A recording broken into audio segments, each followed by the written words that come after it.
1월 19일 금요일 매일 성경 묵상을 시작합니다. 오늘 함께 나눌 말씀은 신명기 8장 1절에서 10절입니다.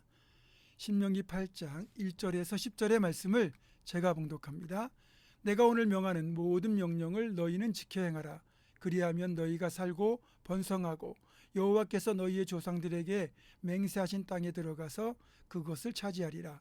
네 하나님 여호와께서 이 40년 동안에 네게 광야길을 걷게 하신 것을 기억하라. 이는 너를 낮추시며 너를 시험하사 네 마음이 어떠한지 그 명령을 지키는지 지키지 않는지 알려 하심이라. 너를 낮추시며 너를 줄이게 하시며 또 너도 알지 못하며 네 조상들도 알지 못하던 만나를 내게 먹이신 것은 사람이 떡으로만 사는 것이 아니요 여호와의 입에서 나오는 모든 말씀으로 사는 줄을 네가 알게 하려 하심이니라.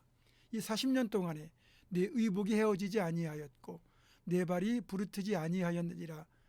너는 사람이 그 아들을 징계한 같이 네 하나님 여호와께서 너를 징계하시는 줄 마음에 생각하고 네 하나님 여호와의 명령을 지켜 그의 길을 따라가며 그를 경외할지니라. 네 하나님 여호와께서 너를 아름다운 땅에 이르게 하시나니 그곳은 골짜기든지 산지든지 시내와 분천과 샘이 흐르고 밀과 보리의 소산지요 포도와 무화과와 석류와 감람나무와 꿀의 소산지라. 네가 먹을 것에 모자람이 없고 내게 아무 부족함이 없는 땅이며 그 땅의 돌은 철이요 산에서는 동을 캘 것이라.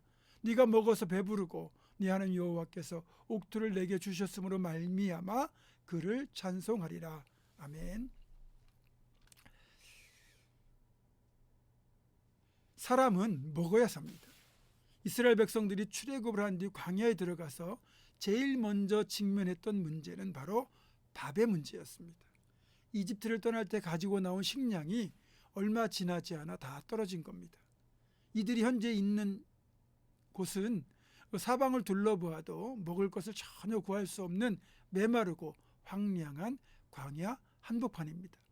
그런 이스라엘 백성들을 위해서 하나님이 친히 밥을 해결해 주셨습니다. 가지고 나온 음식이 다 떨어진 다음 날부터 아침마다 이슬이 진에 덮이고 조금 있다가 보면 이것이 하얀 가루로 바뀌게 되는데 그것을 걷어다가 밀가루처럼 구워 먹기도 하고 빵을 만들어 먹기도 하면 되는 겁니다. 이 신비한 가루를 보고 이스라엘 백성들이 서로를 보면서 도대체 이게 뭐냐라고 한 건데 이것이 무엇인가라는 이 말이 히브리어로 만나입니다. 그래서 이 하얀 가루의 이름이 만나가 되었습니다. 그리고 이 만나는 가나안 땅에 들어갈 때까지 하루도 빠지지 않고 계속 내렸습니다. 그런데 광야의 이스라엘 백성들은 매일 이 만나를 먹으면서도 감사를 몰랐습니다. 일용할 양식을 누리고 있음에도 감사를 모르고 사는 이스라엘 백성, 또 우리들을 향하여 하나님은 가장 중요한 한 가지 사실을 깨닫게 하고 있습니다. 이런 말입니다. 너희들 그렇게 먹는 것이 중요하다고 생각하고 먹는 것에 집착했지? 그래, 맞다. 사람이 밥 없이는 살 수 없지. 하지만 밥보다 더 중요한 것이 있다. 사람은 밥만 먹고 살 수는 없는 거다.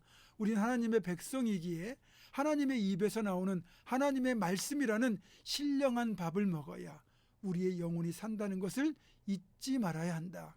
아멘. 그러니까 매일 아침 이스라엘 백성들은 땅에 쌓여 있는 이 만나를 거두는 동안 또 그 만나를 요리해서 먹는 동안 이 만나가 어디서부터 내려온 것인지를 바라보아야 했다는 겁니다. 다시 말하면 만나를 땅에서 거두지만 만나가 내려온 곳이 하늘이라는 것을 깨닫고 하늘에 계신 하나님을 바라보며 그분의 말씀에 의지하여 고차원적인 삶을 살아가라는 하나님의 메시지였던 겁니다. 그런데요, 사탄은 우리로 하여금 이런 영적인 차원을 바라보는 대신에 그저 먹는 것 자체에 매달려 살아가라고 우리를 끊임없이 유혹하고 있습니다. 먹는 것처럼 중요한 문제는 없다. 먹는 것이 남는 것이고 사람은 먹기 위하여 사는 것이다. 한마디로 말해서 사람은 떡으로만 사는 것이다. 이렇게 우리를 유혹한다는 겁니다. 물론 여기에서 이 먹는 걸 돈으로 바꾸어도 무방합니다. 돈이 전부다. 돈이 효도하게 만들고 돈이 존중받게 만들고 돈이 사람 대접받게 해준다. 돈밖에 없다. 그렇게 생각하게 만들고 또 그렇게 행동하며 살아가게 만듭니다. 대부분의 사람들이 이 유혹에 넘어가서 평생 돈만 바라보고 돈의 노예가 되어 살다가 그렇게 삶을 마감합니다. 사탄은 동일한 유혹을 예수님에게도 시도했지요.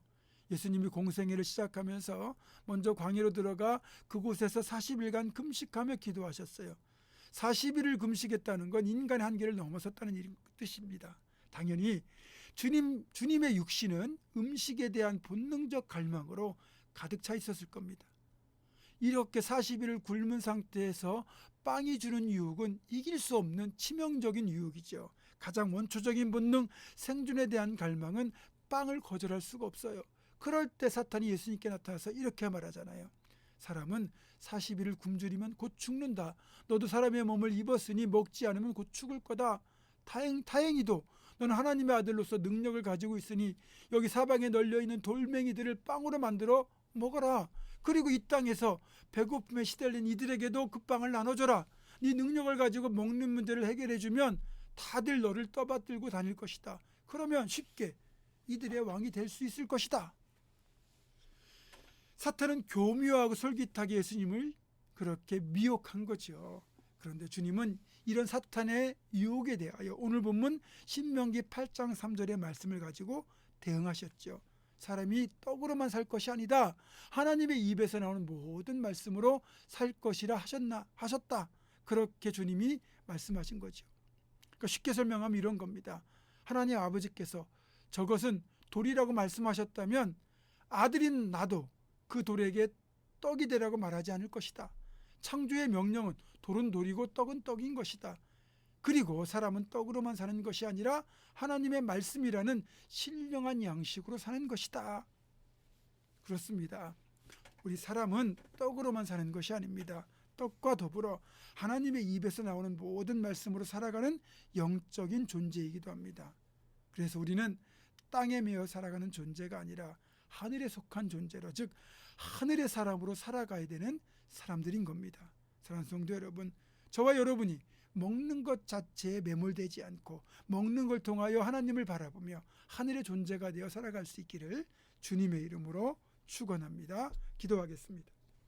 고마우신 아버지 하나님, 우리가 이 땅에서 사는 동안 먹을 것 없이 살 수 없지만 그러나 그 먹는 걸 통하여 먹을 것을 우리에게 주시는 하나님을 바라보게 도와주시고, 그래서 하나님을 바라보며 하늘에 속한 사람으로 끝까지 살아갈 수 있도록 인도하여 주시옵소서. 예수님의 이름으로 기도하옵고, 이제는 우리 주 예수 그리스도의 은혜와 하나님의 사랑과 성령의 교통하심이 떡으로만 살 것이 아니라 하나님의 입에서 나오는 모든 말씀으로 살 것을 다시 한번 믿음으로 바라보는 사랑하는 성도들, 이들의 삶과 가정과 생업과 앞날과 우리 교회 위에 지금부터 영원토록 함께 하시옵기를 간절히 축원하옵나이다. 아멘.